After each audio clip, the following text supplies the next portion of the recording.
요한이서 1장 1절에서 3절 말씀. 장로인 나는 택하심을 받은 부녀와 그의 자녀들에게 편지하노니 내가 참으로 사랑하는 자요 나뿐 아니라 진리를 아는 모든 자도 그리하는 것은 우리 안에 거하여 영원히 우리와 함께할 진리로 말미암음이로다. 은혜와 긍휼과 평강이 하나님 아버지와 아버지의 아들 예수 그리스도로부터 진리와 사랑 가운데에서 우리와 함께 있으리라. 아멘. 안녕하세요. 승리한상 가족 여러분, 그리고 강성성경연구원 여러분. 오늘은 요한이서 1장 1절에서 3절 말씀을 요한이서는 어떤 하나님의 말씀인가 라는 제목으로 함께 말씀을 나누도록 하겠습니다. 앞으로 우리가 이번 주에 살펴볼 요한이서와 요한3서는 단 한 장으로 구성되어 있는 굉장히 짧은 말씀입니다. 그러나 이 말씀은 요한1서와 연결되어서 우리에게 굉장히 중요한 내용을 가르쳐주고 우리 삶에 적용하기에는 굉장히 많은 내용들을 우리에게 가르쳐주고 있습니다. 특히 오늘 본문 말씀에서 나타나는 것이 굉장히 중요한 내용인데, 그것은 무엇이냐면 우리가 사랑을 할 때 어떠한 사랑을 하냐는 것입니다. 물론 우리가 사랑을 할 때 하나님의 사랑으로, 아가페적인 사랑으로, 무조건적인 사랑으로, 값없는 사랑으로 우리가 이렇게 나아가야 되는 것은 맞습니다. 그런데 우리가 이렇게 나아가야 된다고 세상에 얘기하고 우리 스스로도 얘기하다 보니까 이것을 이용하려는 사람들이 많이 나타나고 있어요.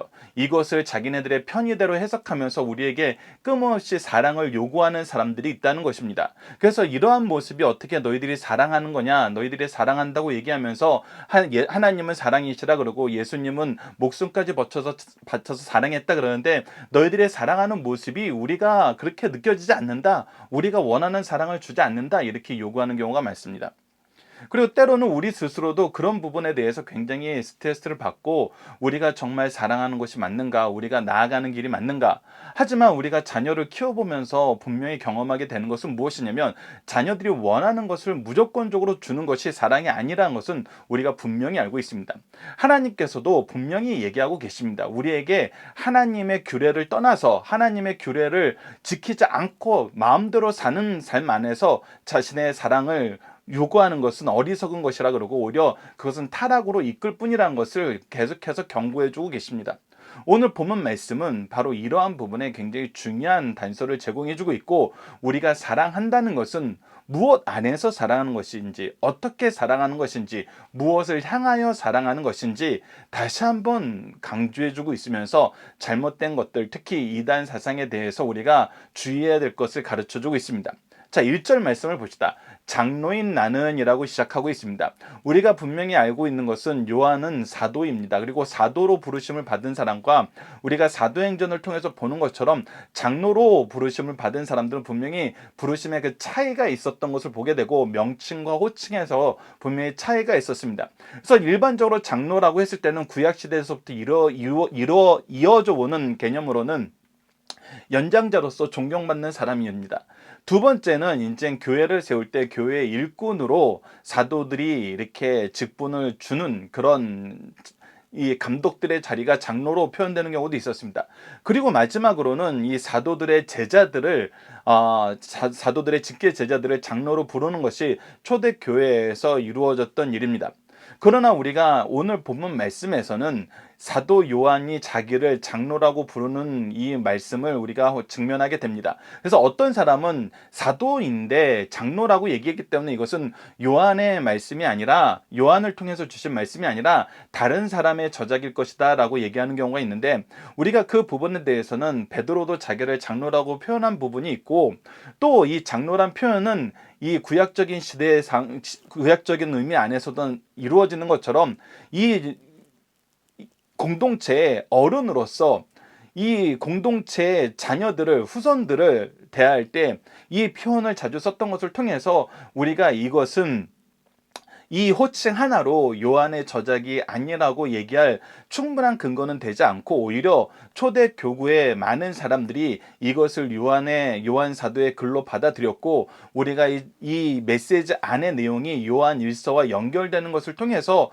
우리가 이것이 오히려 요한 사도의 저작을 인 것을 우리가 더 많이 확증할 수 있다는 것을 얘기해 드리고 싶습니다. 그리고 더 중요한 것은 이 저작에 대한 이 내용보다 이 말씀을 통해서 주시고자 하시는 하나님의 뜻이 무엇인지 아는 것이 너무나 중요하고, 이 주시고자 하시는 뜻이 요한 사도를 통해서 주시고자 하셨던 그 뜻과 일맥상통한다면 이것은 영적인 내용 안에서 더 우리가 확신을 가질 수 있다는 것도 여러분들께서 보시면서 오늘 본문 말씀과 내일까지 이어지는 이 요한 2서, 그리고 목요일까지 이어지는 요한 3서의 내용을 보시고 요한 1서와 내용이 어떻게 연결되고 있는지, 더 나아가서는 요한복음의 내용과도 어떻게 맥이 이어지고 있는지, 더 나아가서는 요한계시록과도 어떻게 이 내용이 확장되고 우리에게 부족한 부분을 채워주고 있는지 보시면은 하나님이 우리에게 주시고자 하시는 그 뜻을 우리가 분명히 알 수 있고,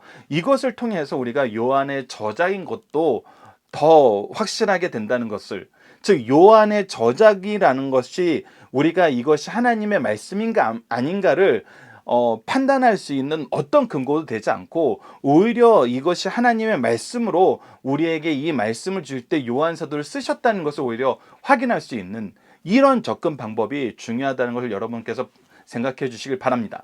자, 그러면 1절에서 장로인 나는이라고 얘기하면서 뭐라고 얘기하냐면, 우리가 분명하게 알게 되는 것은 내가 하나님의 일꾼으로 부르심 받은 것도 하나님의 뜻이라는 것입니다. 그리고 나를 통해서 하나님께서 축복을 내리시고 하나님 말씀을 전하게 하시고 이렇게 교제를 나누게 하신 것도 하나님의 뜻이라는 겁니다. 그래서 어떻게 되냐면, 장로인 나도 하나님이 세우셨고, 이 상대방인 택하심을 받은 부녀와 그의 자녀들, 분명히 얘기합니다. 여기서 부녀와 자녀들이 나오는데 이 사람들이 어떤 사람들이냐면 택하심을 받았다는 것입니다. 누구의 택하심을 받았다는 겁니까? 바로 하나님의 택하심을 받았다는 거예요. 그래서 내가 장로가 된 것도, 내가 연장자가 된 것도, 내가 먼저 은혜가 받은 사람이 된 것도 하나님의 뜻이고, 너희들이 하나님의 자녀로서 나에게 이끌림을 받아서 나를 통해서 하나님의 뜻을 알게 된 것도 하나님의 택하심 안에 있기 때문에 우리를 하나 되게 하신 분은 바로 하나님이시라는 것입니다. 그 안에서 우리는 하나님이 기뻐하시는 기쁨의 교제를 나누고 있다는 거예요. 그래서 무엇을 하냐면 편지하는데, 내가 이 편지하는 이 편지의 모습은 무엇이냐면, 내가 참으로 사랑하는 자요, 나의 사랑을 너희들한테 전하는 것이고, 나뿐 아니라 내가 이렇게 너희들을 사랑하는데 이 사랑은 나만 하는 것이 아니라, 나만 너희들을 유별나게 사랑하는 것이 아니라 우리 모두가 이 사랑을 공유하고 있는데, 어떤 사람들이 이 사랑을 공유하고 있냐면 진리를 아는 모든 자도 그러하는 것은, 즉 그러하다는 것은 참으로 사랑하는 것은, 그래서 우리가 이 사랑을 할 수 있는 이 구심점이 무엇이냐면 바로 진리의 말씀이 된다는 거예요. 그래서 2절에서 이렇게 합니다. 우리 안에 거하여 영원히 우리와 함께할 진리로 말미암느니라. 우리와 함께하는 진리예요. 즉 우리가 이 진리로 인해서 하나 된다는 거예요. 이 진리가 바로 무엇입니까? 예수 그리스도의 복음을 얘기하는 것이죠. 성경은 끊임없이 얘기를 합니다. 예수 그리스도는 누구신가? 예수 그리스도는 무엇을 하셨는가? 예수 그리스도는 어떻게 이 땅에 오셨는가? 예수 그리스도를 통해서 성취된 하나님의 역사는 무엇인가? 즉 구속사는 무엇입니까? 그래서 하나님께서, 성부께서 구원을 계획하시고 성자께서 구원을 성취하시고 성령께서 이 구원을 적용시켜주는 이 놀라운 하나님, 삼위일체 하나님의 역사 안에서 우리에게 주시는 이 말씀으로 우리가 서로 사랑하게 되었다는 것입니다. 그리고 이 관계를 우리에게 확증시키고 확장시키고 더 능력 있게 하시기 위해서 무엇을 허락하시냐면 은혜와 긍휼과 평강을 주셨다는 거예요.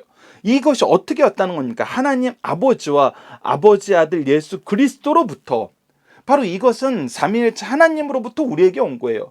근데 어떻게 왔어요? 진리와 사랑 가운데서 우리와 함께 있느니라. 즉 진리와 사랑 가운데서 이것이 우리에게 왔어요.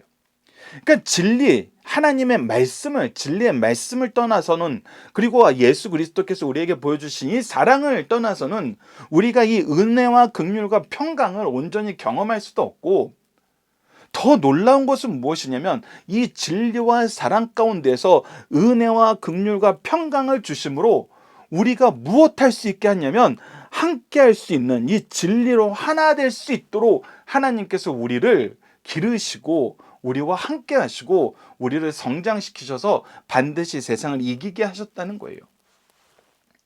그러니까 우리의 삶의 본질은 어디에서 시작하냐면 진리의 말씀에서 시작한다는 것입니다.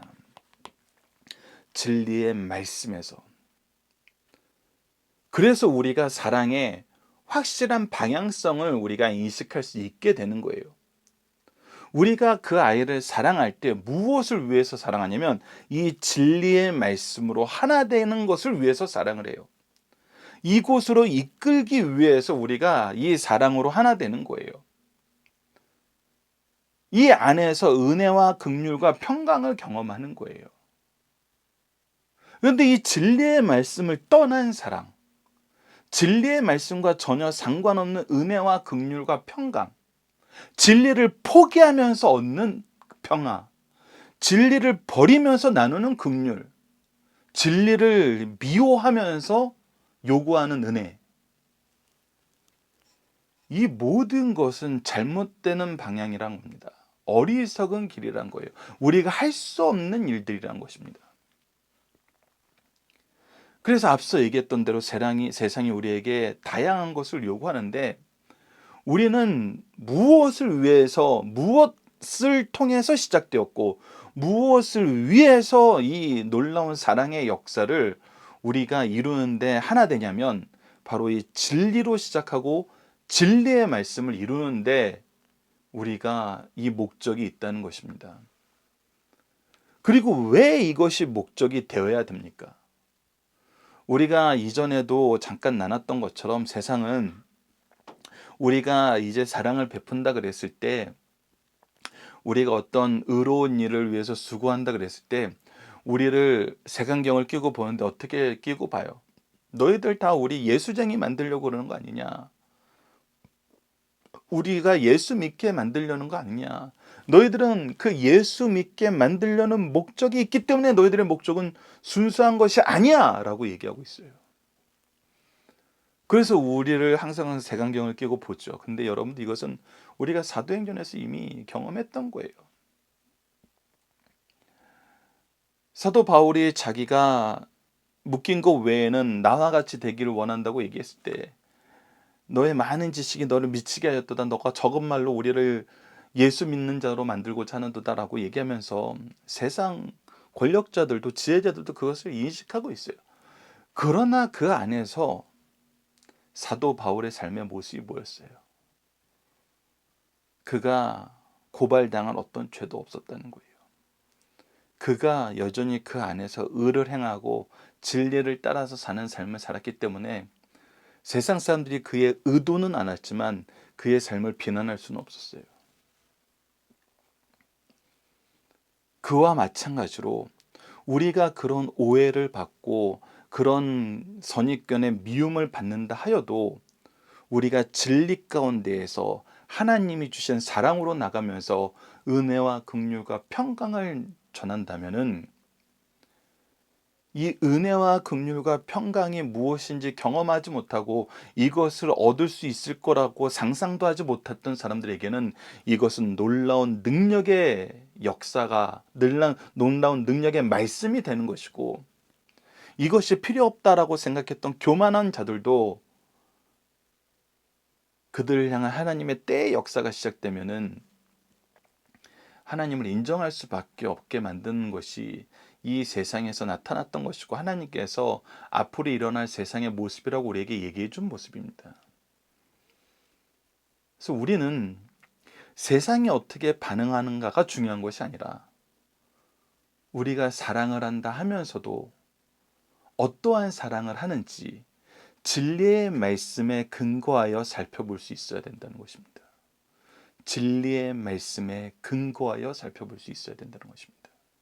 그리고 진리의 말씀을 위하여 진리의 말씀으로 나아오도록 우리에게 주신 이 은혜와 긍휼과 평강의 역사를, 사랑의 역사를 바로 사용할 수 있어야 된다는 것입니다.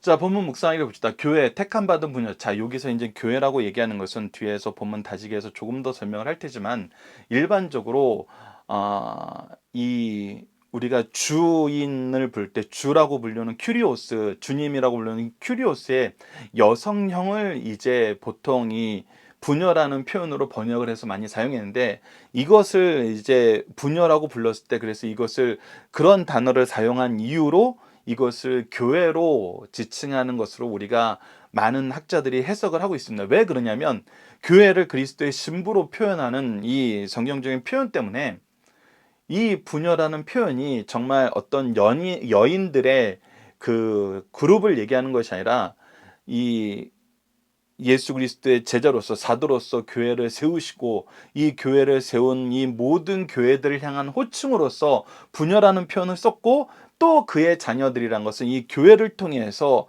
예수 그리스도의 복음 안에 이 하나 된 그 제자들 자녀들에게 편지하는 이 표현이란 것입니다. 그래서 교회 택함 받은 부녀는 무엇으로 하나 되고 무엇을 나누는 것입니까? 이것은 진리로 말미암아서 진리로 하나 되고 사랑을 나누는 것이란 겁니다. 그래서 중요한 것은 진리예요. 진리가 없는 사랑은 여러분들 참된 사랑이 될 수가 없어요. 진리가 없는 사람은 참된 사랑이 될 수 없습니다. 이 개념을 우리가 혼동하거나 순서를 바꿔버리면 안 돼요. 두 번째, 우리에게 주시는 삼위일체 하나님의 공급하심은 무엇입니까? 바로 은혜와 긍휼과 평강이에요. 이것을 공급하는 이유는 무엇입니까? 우리가 진리 가운데서 우리가 함께 있게 하시기 위해서, 우리와 함께 하심을 때 이것을 주셨다는 것은 우리가 또한 함께하게 하는 사람들을 초청할 때 이 은혜와 긍휼과 평강의 역사를 우리를 통해서 나눌 수 있게 하신다는 거예요. 그래서 우리는 축복의 통로가 되었다는 것은 바로 하나님이 우리에게 주셨던 이 은혜와 긍휼과 평강을 나누는 사람이 된다는 거예요. 이것을 나누는 것이 바로 사랑이라는 겁니다. 하나님의 사랑이라는 거예요. 자, 본문의 중심 사상을 봅시다. 기독교 교회의 초창기인 1세기 말 순회 전도달과 교사들이 있었는데, 이들은 이곳저곳 다니면서 복음을 전했습니다. 교회와 그리스도인들은 이들을 맞아들여 가르침을 받았으며 그들이 떠날 때 여행을 위해 여비를 마련해 주었어요. 근데 영지주의란 예수님의 육체로 오심을 부인하는 이런 자들, 바로 요한일서 4장 2절과 우리가 내일 나누는 요한일서 1장 7절에서 나타난 자들인데, 이러한 이단자들은 들의 교사들도 같은 방법을 동원하여 그들의 사상을 전파하였어요. 이때 사도 요한은 성령의 영감을 받아 요한 1서에 이어 형제 사랑과 하나님 사랑은 하나의 행위라는 사실을 거듭 확인하면서, 중요한 것은 무엇이냐면 그리스도인들이 잘 모르는 가운데 이단 사상의 전파에 협조하는 일이 없도록 이단 전도자들을 잘 분별하여 경계하라고 권면하기 위해서 이 요한 2서를 기록했다는 것입니다. 그래서 요한 2서의 주요 내용은 다음과 같아요. 오늘 우리가 살펴봤던 1절과 3절은 장로인 사도 요한이 교회와 성도들에게 사랑과 진리의 조화로운 현상을 강조해요. 그래서 진리로 하나 되고 사랑을 나누는 거예요. 진리 안에서, 진리로부터 시작한다는 거예요. 진리에 대한 순종과 형제에 대한 사랑은 반드시 생활해야 된다는 것이 이제 4절에서 6절이고, 7절에서 11절에서는 외부에서 오는 이단들을 경계하기 위해 그들의 잘못된 가르침을 파악하고 거짓 교훈들을 단호히 배격하라고 가지고 있고, 12절과 13절에 끝말과 인사로 편지보다 만나기를 원했고 만나면 성도의 기쁨을 충만케 하리라고 얘기한 내용으로 요한 2서는 구성되어 있습니다. 자, 오늘의 중심 사상은 첫 번째, 사랑과 진리 속에서 조화를 이루는 교회가 되자는 겁니다. 사랑이 있는데 진리가 없으면 이것은 조화를 이루지 못해요. 또 진리가 있다면서 사랑이 없으면 이것은 온전한 진리를 경험하게 할 수 있는 어떤 통로도 없는 것입니다. 이건 단순히 구호로 끝나게 되는 거예요. 그래서 진리와 사랑은 조화가 필요합니다. 주님께서 우리에게 베푸신 사랑은 아가페 사랑이에요. 이 사랑을 받았으면 당연히 이웃을 사랑하게 됩니다. 하나님의 사랑은 인간들에게 피할 수 없는 사랑의 의무를 지어주었어요. 이를 통해 그리스도인들은 한사코 서로 사랑하며 사랑하게 됩니다. 그것은 진리에 대하여 의견 일치를 보았고 다 함께 같은 진리를 따르고 있기 때문이에요. 두 번째, 사랑과 진리 속에서 은혜와 긍휼과 평강이 넘치는 삶을 살게 됩니다. 은혜는 그리스도 안에서 값없이 모든 것을 공급하여 주시는 하나님의 호의를 말하고 있어요. 그러므로 은혜를 말하게 될 때는 하나님은 사랑이라고 외치게 됩니다. 긍휼이란 타종교에서는 남의 불행에 대한 슬픔을 말하나 기독교에서는 부드러운 애정을 얘기해요. 온유한 마음으로 나타나는 모든 것이 이 긍휼함과 연결이 됩니다. 하나님의 최대의 사랑의 표현은 긍휼이에요. 죄는 형벌로 갚을 수 있으나 사랑에 대항했던 죄는 그로 상처 입으신 이가 솔선하여 용서하시고 그 긍휼이 정의의 자리를 채워주시는 것을 우리가 보게 됩니다.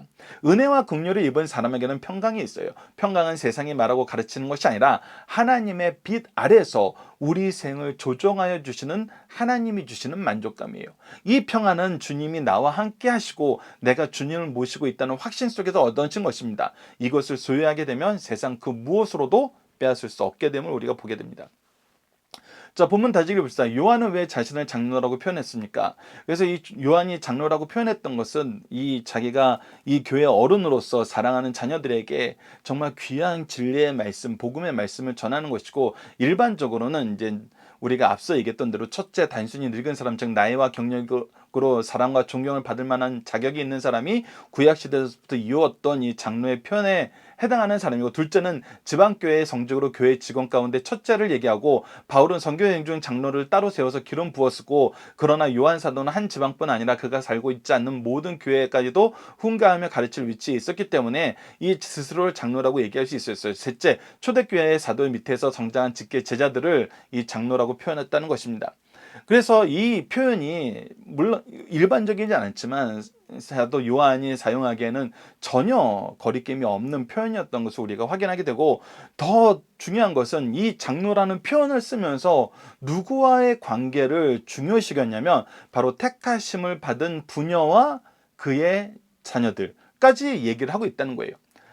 그래서 이것이 그의 택하심을 받은 부녀는 누구라고 했을 때 앞서 얘기했던 것처럼 교회를 가르치는데, 그 당시 부녀는 헬라어 큐리아인데 이 말은 주인의 뜻인 큐리오스의 여성형으로 초대교회는 교회라는 말 대신 이 큐리아라는 단어를 썼다는 거예요. 그 이유는 교회를 그리스도의 신부라고 부르기 때문이고, 이것을 통해서 사도와 교회된 이 교회의 관계, 또 하나님께서 하나님의 일꾼들을 통해서 교회를 세우실 때 교회와 그 일꾼들의 관계, 또 그 교회 안에서 하나님을 믿게 된 자녀들과의 관계, 이것이 얼마나 사랑 안에서 진리 안에서 하나 되어야 되는 줄 우리에게 분명히 가르쳐주고 있다는 것입니다. 세 번째, 사도는 성도와 교회를 무엇 안에서 무엇 때문에 사랑하고 있습니까?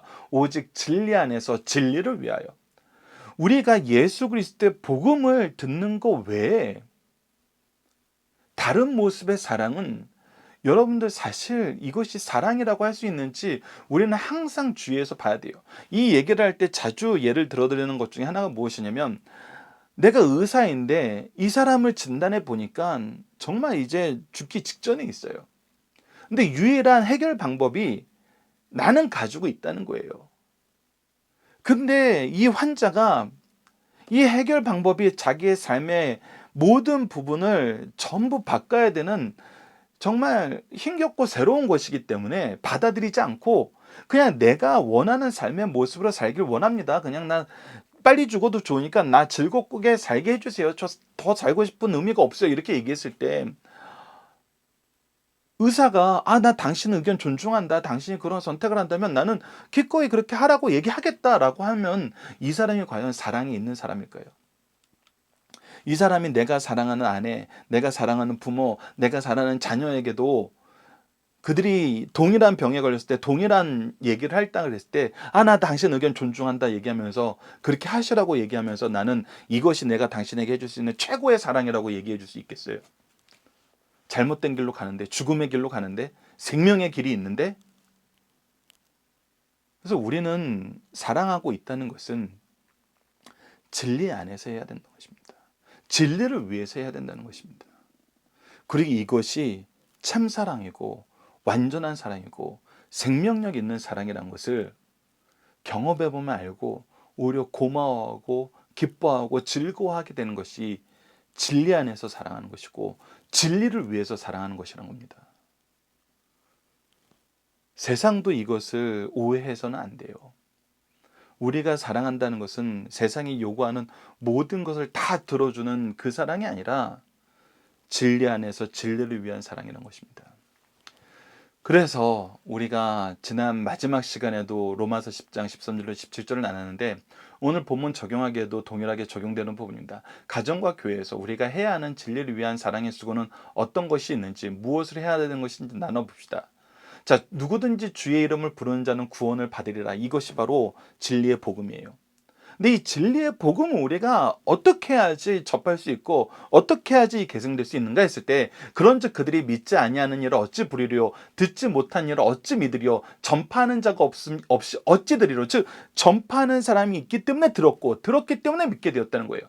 보내심을 받지 아니하였으면 어찌 전파하리요. 그래서 듣게 하시기 위해서 하나님은 누구를 선택하시냐면 보낼 사람을 선택하여서 듣게 하신다는 거예요.